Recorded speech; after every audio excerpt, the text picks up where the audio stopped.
I heard Darcy Sims speak at a hospice conference in 2001.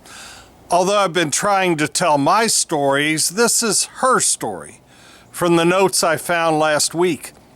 It seems appropriate for this week. In 1976, Darcy and her husband had 2 children. She knew how to cook for 4, but wasn't good at math.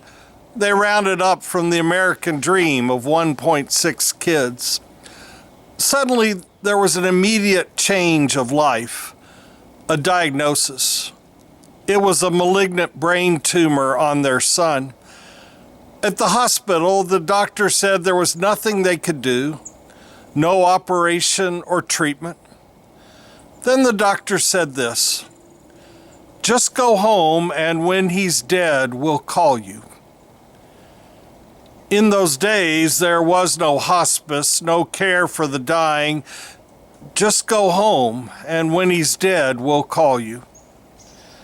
They stole their son from the hospital and took him home until he died. I recall my reaction of horror, hearing her relate the doctor's words. Today, they seem to echo to those who cannot be with their loved ones with COVID-19. 2 months after their son's funeral, the transfigured family prepared for the first Thanksgiving. They were a military family, and the tradition was for the youngest to say the blessing at Thanksgiving. That now fell to their 5-year-old daughter. Darcy told her daughter it was time to say the blessing at Thanksgiving, and she said she wouldn't. Darcy said, "I'm your mother, and you will."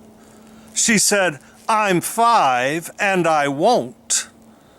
Darcy said, "Look, I have to win. I'm the mother. You'll say the blessing."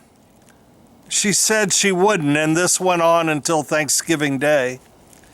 As they sat down to dinner and their daughter said she would still not say the blessing, Darcy gave her the look that all mothers know.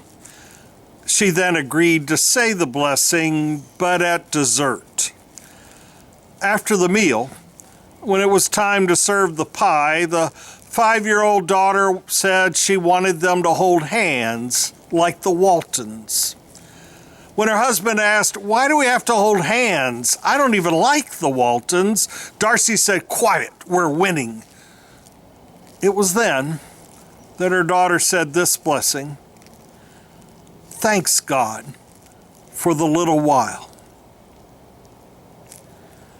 This week, you and I will have a Thanksgiving that is missing normalcy and extended family gathered at the table.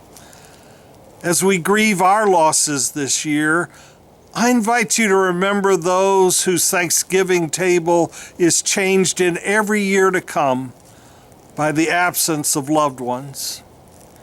I will be remembering hospice families for whom our team provided a feast when they were alone. This week, we can look at our losses or focus on the gifts we've received.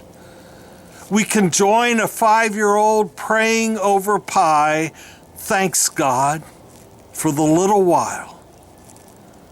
Darcy taught me that stressed, spelled backwards, is desserts. And she told me, may love be what you remember most. P.S. Darcy Sims died suddenly in 2014.